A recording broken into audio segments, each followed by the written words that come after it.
day when we have so many kids that you have to go through the whole song. Okay? And stand up and turn around, that whole part. You know that part of the song? Yeah. Okay, here we go. This was one of those weeks that as I was preparing for the sermon, I got to the end of the passage, which would be the natural passage, and it was like God said, no, keep going. So this morning we're actually going to go through to the end of Mark chapter 13. We're going to finish 13 and we'll start 14 next week. It changed the title of the sermon. The title of the sermon was going to be Another Fig Tree. There's a fig tree in the passage, but changed it to now the Doorkeeper.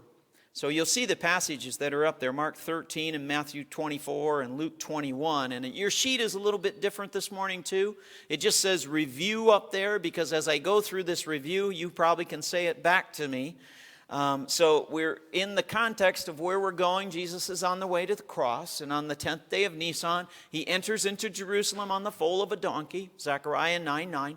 And then on the 11th day of Nisan, he goes back into Jerusalem. He goes into the temple and he cleanses the temple. And when he cleanses the temple, he takes out all the bad that's going on in the temple. He says a den of robbers, and he says, but it needs to be a house of prayer. So he does that. Then on the 12th day of Nisan, he goes back into Jerusalem and he's tested. He's tested by the scribes and the Pharisees and the Herodians and the Sadducees. And he tests out. I mean, he answers every question that they have in such a way that they can't even ask him any more questions. And so that opens up the door for him to start teaching in the temple. And that's what he does. He teaches like crazy in the temple. And now it's at the end of the 12th day of Nisan, toward the evening of the day, and Jesus leaves the temple. When he leaves the temple, one of his disciples looks back at the temple and says, wow, look at the big stones. Wow, look at the gold. Wow, look at the temple. I mean, it's just magnificent. And it was huge. It's 35 acres.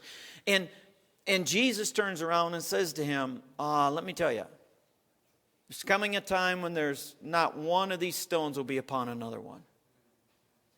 And Jesus goes into these telling about near prophecies and far prophecies. He tells them about some things that are going to happen in the near future that they're going to experience and that they're going to walk through. And then he also is going to tell them about things that are far in the future, far prophecies. And so he's been doing this all along. He tells them ahead of time that he's headed to Jerusalem and that he's going to be handed over to the Jews and the Gentiles and that he's going to be betrayed and he's going to be and he's going to be die and he's going to die on a cross and he's going to rise on the third day. He tells them that so that when they walk through that, they know it's exactly what Jesus said. And then he turns around and he points to them and he says, okay, by the way, this is what's going to happen to you. And you're going to stand before the courts and you're going to stand before the courts for my sake before them. And don't even worry about the words that come out of your mouth because the Holy Spirit will give you the words that you need to say. And so he gives them that. So when they walk through that, they have more to stand upon. And then last week we looked at when he said not one stone will be upon another. Then in 70 A.D., just 40 years later, the Romans did come in and they took down the temple. And it was not one stone upon another. And Jesus was the only one who said that was going to happen. So Jesus was giving his disciples plenty to stand upon as evidence of the faith that Jesus is the Christ, the Son of the living God. So last week what we looked at was that passage of Scripture had two major views. Two major views. Yeah, none of this is on your sheet yet, but we'll get there. Two major views.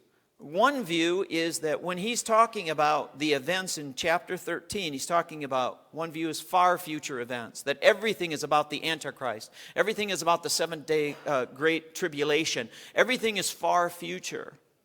Another major view is to look at it and say, no, Jesus is talking about more of the events that happened around the destruction of Jerusalem at that time that they were going to witness. And he does transition to talking about future events, but a lot of it is about what the disciples themselves are going to experience in the near future. Now, where did I fall on that? I guess at this point, I fall on this area to say, I think he's talking about near events that they are going to experience, but these are also a picture of what we are going to experience or the world's going to experience in the future. And I talked about how there was a lot of history. We covered a lot of that last week. A lot of history that talks about those events in 70 AD. But I also want to look at context. I touched on it, but I want to look at context that Jesus makes a transition in verse 24. So if I just walk back through these are still not on your sheet, but they're on the screen, is in verse 2, he says, do you see? He tells the disciple who looks at the big stones, he says, do you see those stones? Not one will be upon another. Then in verse 5, he says, no, let no one mislead you. And it's like he's pointing his finger right at his disciples, especially Peter, James, John, and Andrew, who ask him the question. And then verse 7, he says, when you hear of wars and rumors and wars. And then in verse 9, he says, but be on your guard against false teachers and false prophets. And then in verse 11, he says, when they arrest you and take you before the courts. And then in verse 13, he says, you will be hated for my name's sake. And then in verse 14, but when you see, and then Jesus uses that abomination of desolation, which is a phrase from Daniel chapter 9. But something is, when you see this thing happening in the temple. And then verse 21, if anyone says to you, here's the Christ is here, or he's over here, don't believe him. And then in verse 23, I have told you everything in advance. You notice a pattern there? He keeps saying you. And it seems like he's pointing his finger. But in verse 24, there's a transition. He says in verse 24, but in those days, after that tribulation, the sun will be darkened and the moon will not give its light. It seems that Jesus is now transitioning into a far prophecy. He's talking about something that's coming after that tribulation that they would walk through. Something in the future is going to happen. And Jesus talks about another day and another tribulation that's coming. And Jesus goes Old Testament on him. He's going to refer back to the Old Testament. This is Joel chapter 2, verse 10. And each one of these passages that he refers to in the Old Testament talks about the day of the Lord. The day of the Lord. Like the last day. Well, you would assume on the last day the sun will be darkened and the moon will not give its light. But he starts to talk about the end of days. And then verse 25, and the stars will be falling from the heavens, and the powers that are in the heavens will be shaken. That's Isaiah 13:10 and 34:4. Again, he goes back to an Old Testament passage that specifically talks about the day of the Lord, the actual end of days. Verse 26. Then they will see. We changed the pronoun. He was going from you. Now he says, but when he talks about the day of the Lord, he says, then they will see the Son of Man coming in clouds with great power and glory. That refers to Daniel chapter 7, verse 13. But look there, he says, then they, not you who observe this, but they that are there at the time. Then verse 27, and then he shall send forth the angels and will gather together his elect from the four winds, from the farthest end of the earth to the farthest end of heaven.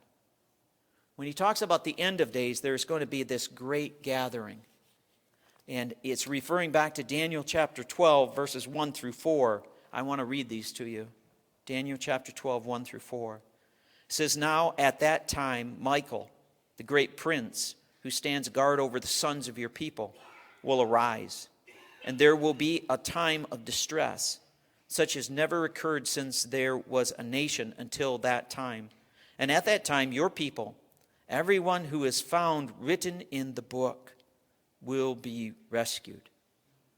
Many of those who sleep in the dust of the ground will awake, these to everlasting life. Those that have slept are asleep or dead, but their names are written in the book of life, these will go to everlasting life. But others to disgrace and everlasting contempt. Those who have insight will shine brightly like the brightness of the expanse of heaven, and those who lead the many to righteousness like the stars forever and ever. But as for you, Daniel, conceal these words and seal up the book until the end of time. Many will go back and forth, and knowledge will increase. Verse 28. That's a major teaching. So after a major teaching, lots of times Jesus will give a picture. He'll give a parable. He'll give some object for you to be able to understand it better. So in verse 28 says, now learn the parable from the fig tree. When its branch has already become tender and puts forth its leaves, you know that summer is near. Now think back to the first fig tree. The first fig tree was cursed. Remember the first fig tree? He came up to the fig tree, and it had leaves on it. The figs come out first, then the leaves. So he's coming up to the tree. He's hungry, and he's assuming that because it has leaves on it, that he's going to find some immature fruit, which he could eat if you're hungry. But he goes up to the fig tree, and he finds what? Nothing. And he curses the fig tree. And that's a symbol of when he goes into Jerusalem and goes into the temple. And it looks like a temple, and it's got all the foliage of a temple and all the beauty of a temple and everything else. But when he got inside of it, did he find any fruit? No. Not even any immature fruit that was there. But now this fig tree is a harvest illustration. And he just takes them through it. You're a fig farmer, okay? You're all fig farmers. And you got an orchard of fig trees, which would be a really great thing. You know by being a fig farmer that you're watching these trees. And you see those leaves come out, and you know there's immature fruit on there, and that it's getting time, the summer is near, it's getting time of harvest. And so what do you do as a good fig farmer? Because you can read the tree and know where the tree is at, and that you are going to be doing a harvest in the near future. You get your people ready, you get the equipment ready, you get everything ready, because you just look at the tree and you understand what's going on here. There's a harvest coming. So he says to him, you can understand this. If you can understand the fig tree, and you can understand by reading it what time of the year it is, so you can be prepared for it, I'm going to tell you something else that you can understand. Verse 29. Even so, you too, when you see these things happening, recognize that he is near, right at the door. These things. What are these things? Well, if you go back to verse 4, the original question, the disciples ask him, when are these things going to happen? Well, he had just got done talking about that there would be not one stone upon another. When are these things, when is this temple going to happen? He's talking about a near event that's happening. But then the second question they ask is, what sign will be given when all these things? Notice the all. Not these things, but all these things. When you ask Jesus all these things, Jesus sees all of time. When all of these things? Now Jesus is thinking far event. And what is the sign for all of these things to be completed? It is the coming of the Son of Man from the clouds. That is the only sign.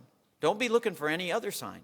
The only sign that we have is that Jesus is coming again. That's our sign. So, verse 30, truly I say to you, Jesus still speaking, truly I say to you, this generation will not pass away until all these things take place. All these things take place. He didn't say just until these things take place. He said all these things take place. That word generation, sometimes we can stumble over that word because it can have many different meanings. Sometimes generation means like the present generation, and you usually think of 40 years in a generation. And so if you would apply that to this passage of Scripture, then you would look at it and go, well, yeah, there would have been some that would have been around in 70 A.D. when the Romans came in and took the temple down and everything, and they would have seen that. They wouldn't have passed away before that happened.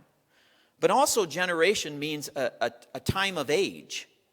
So like the patriarchs, Abraham, Isaac, and Jacob, that was an age, a time. And then you had the time of the judges and the kings, that age, that generation of time. And then you even have the time at the last prophet, and between that and the coming of Christ, there's 400 years, that time frame. And then you have the time when Christ is actually here. In his presence, and then he ascends into heaven, and then you have the age that we're in right now, the church age, the church time, all this time before the coming of the Messiah back again.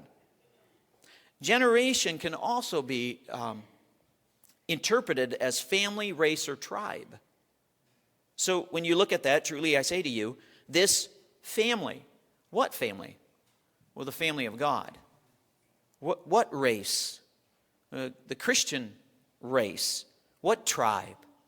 The tribe that follows after the Messiah will not pass away until all these things take place. All these things takes place. What does he tell us about the church? That the gates of hell will what? Not prevail against it. So then he goes into verse 31. Heaven and earth will pass away, but my words will not pass away. When what Jesus is telling us near events that are going to happen, and what Jesus is telling us far events will endure, will remain to be true, but the very earth we stand upon will not remain or endure. This is where faith comes in. What Jesus is saying is that his words are more sure than the pew that you're sitting on, than the earth that you stand on. His words are more sure and more secure than anything that you can grasp or sense. His words are. That's what he's saying there. Heaven and earth will pass away, but my words will never pass away. Martin Luther got this right. That word above all earthly powers, no thanks to him abideth. The Spirit and the gifts are ours. Through him who with us sideth, let goods and kindreds go. This mortal life also, the body they may kill. God's truth abideth still. His kingdom is forever. He's holding out, he's giving them this, that, wait a minute, you need to hold on to not what you're sitting on or what you're standing on. You need to hold on to my words, because my words will last forever. About what I'm talking about near and what I'm talking about far. Verse 32, but of that day, what day? Well, the day that he referred to by going back to the Old Testament, the day of the Lord. That day or hour, no one knows, not even the angels in heaven, nor the Son, but the Father alone. That day is the day of the Lord. And these things you can know. He's telling his disciples, these things you can know. You can see the Roman army coming in. You can know because of my words telling you that the temple is going to come down. You can know these things. You can know the when and the what questions dealing with that. But the day of the Lord, he just flat out says, you cannot know. You cannot know these. So he says, verse 33, take heed, keep on the alert, for you do not know when the appointed time will come. If Jesus doesn't know when, you sure don't know when. Okay? Now, we get wrapped up in this. We get wrapped up in these people who come up with a date and a time, and we give them millions of dollars by buying their books and giving them airtime. Shame on us. If Jesus doesn't know, they don't know. And actually, that is a huge sign to you as a Christian that if someone comes up with a date or a time or something like that, to just say, whoa, okay, set that aside. I don't need to be reading that. I need to be reading more of the words that will never pass away. That's what I need to be reading. But it is amazing how we gravitate to that when Jesus himself says. Now, and he's going to reiterate this again. Verse 33, take heed. Keep on the, I read that. Keep on the alert. To take heed means to watch with your eyes. Observe it. Be alert means to be sleepless about it. Keep awake about this. And then the appointed time, this measure of time that is there, about the end of times. He says, don't get wrapped up. Keep alert to what? My words. My words about this. Verse 34. It is, and so major teaching again. He's going to give you another illustration. It is like a man going away on a journey. Let's put the people into place here. Who is going on a journey? Jesus is going on a journey. He's going to die and rise again and ascend into heaven. He's going to go on a journey. Who who upon leaving his house and putting his slaves in charge, assigning to each one his task. Yeah, he left the earth. And we have tasks to do on this earth. All the way back to the Garden of Eden, we were told to tend to the earth. It doesn't matter if you're a Christian or a non-Christian. Your responsibility as a human being on this earth is to tend to the earth that's here in the many different facets. And so here's this man leaving earth, and he gives everybody tasks on the earth. But then look, he says, also commanded. So there's another group he's talking about here. Not just everybody who gets a task. There's another group. Also commanded the doorkeeper to stay on the alert. There's a group of people he has commanded to stay on the alert for his return. Who does that sound like? That sounds like the church, doesn't it? Sounds like Christians. We are the doorkeepers. We are the ones to guard the door. We are to be the ones looking for his return again. We're to be the ones who guard his words. Verse 35 and 36, he's just going to reiterate this again. Therefore be on the alert, for you do not know when the master of the house is coming, whether in the evening at midnight or when the rooster crows or in the morning, in case he should come suddenly and find you asleep. Look at, alert. How many times has he said it so far? 3 times he said this word. How many times has he said you do not know? 3 times he's said it. Why do you say things 3 times, Larry? Emphasizes it over and over. Jesus emphasizes this point about his return over and over again, that us as the doorkeepers need to be on guard and alert and awake, waiting for his return based upon his words. Verse 37, what I say to you, now notice he went back to you. What I say to you, disciples, I say to all. I say to all the people that follow after you, all the disciples of Christ that follow after you, be on the alert. Be on the alert. So, we need to be doorkeepers for Jesus. We do. We need to be doorkeepers for Jesus, looking for Jesus' return. We need to be doorkeepers guarding his words. Guarding his words. Because his words are more sure than what you're sitting on right now. His words are more sure than the earth, the ground that you're in. Be doorkeepers awake to his coming. You be doorkeepers awake to his coming by attention to your spiritual life. Don't fall asleep spiritually. Be awake in your spiritual life. Now it's Father's Day. So let me take it one more step. Men, you need to be the doorkeepers of your house. You need to be the one outside the door looking for his return. You need to be the guardman holding on to Jesus' words. Men, you need to do that. But let me give you the reality. The reality is that we haven't. The reality is that many times our wives have been the doorkeepers in our homes. They've been the ones who've been waiting for Jesus to return. They've been the ones guarding his words. They've been the ones serving him, worshiping him. And we need to be in that place. So what I want you to do is I want you to go home, and if your wife has been the doorkeeper of your house, I want you to kick her out. Everybody say no. No. Okay, that was just for a little shock. No. Guys, this is what I want you to do. If you realize that your wife has been the doorkeeper of your home, you need to go stand out by the doorkeeper.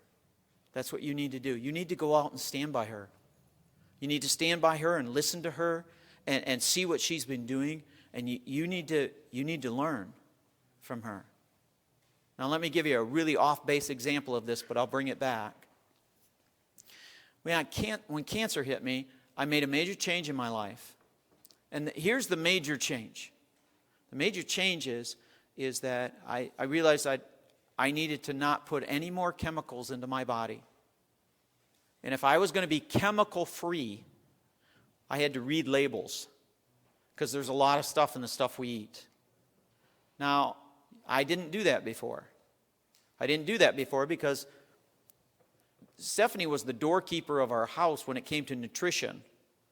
And she rattles that stuff off, and she knows all that stuff. It's just amazing kind of thing. Food was just food to me. It's food. It's food. You just put it in. Isn't that what you do? You just put it in? And I got an iron stomach. I can take anything. I had that kind of attitude about that and everything. But then this thing hit.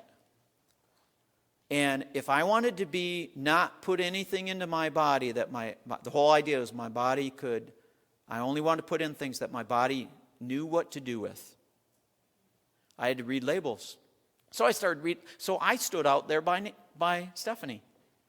And I started reading labels like she was reading labels. And I kept reading labels and reading labels. Sometimes I'd go to the grocery store when she wasn't with me just to read labels. You'd see me wandering up and down the aisles just reading labels. Where have you been all day, Adam? Oh, I was in the frozen food department, reading labels.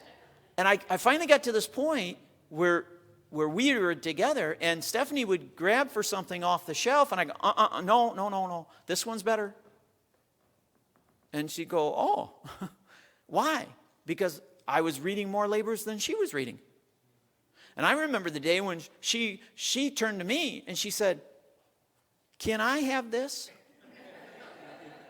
Because there were certain things that were triggers in her life too. And I learned what those triggers were. And so I was reading labels to protect her from eating something that she shouldn't eat and everything. And she actually turned to me and said, should I eat this? And it's all on me right now, okay? I can say yes or no. And in that situation, it says, yeah, you can have that. And she totally trusted me and put that thing in the cart. How did that happen? And in essence, what Jesus, well, that is pretty close when I say Stephanie, but what Stephanie did was, she said in that situation, she said, I'm going in the house. You got this covered out here. You got this doorkeeper thing going. I'm going in the house. I got other things I can do now. Okay, men, you see where I'm going? You see where I'm going with this? We need to be the doorkeepers in our homes. And we need to first admit, if our wife has been the doorkeeper spiritually of our homes, we need to admit that and just stand out there by her and learn and start to be viewing the things that and guarding the things that she's been guarding and everything like that. And if you are genuine in doing that, there's going to be a time when she's going to turn to you. And she's going to say, what do you think about this? And you're going to say, well, in James chapter 4. And she's going to go, whoa. Or she's going to bring up something, and you're going to go, that is really a matter of prayer. I think we should get the family around the dinner table together, and we should pray about that. And actually, I'm going to put it on my prayer list that I've started, that I've been praying every day about. I'm going to put that on. Now, after you pick her up off the floor, if you're genuine about it, if you're not joking around about it, if you realize that their spiritual life, there's a connection between you and them, you know what she's going to say at some point? She's going to say, man, you got this covered. I'm going back inside. I got some other stuff I need to do. It's really important stuff I need to do. I'm going back inside because I trust you. You are the doorkeeper of this home. I trust you. See, on Mother's Day, you get little flowers and plants and all that kind of stuff, and the pastor talks really nice to the ladies. That doesn't happen on Father's Day. I don't know if you want to make a note about that. Next Father's Day, do not show up at church. Yeah, but we all need to hear that. I need to hear that. I need to hear that as a man, that I need to be the doorkeeper of my house. That I need to make sure that I'm guarding His words. That I live my life in such a way that I'm looking for His return. That He is coming again. And I stand out there, and if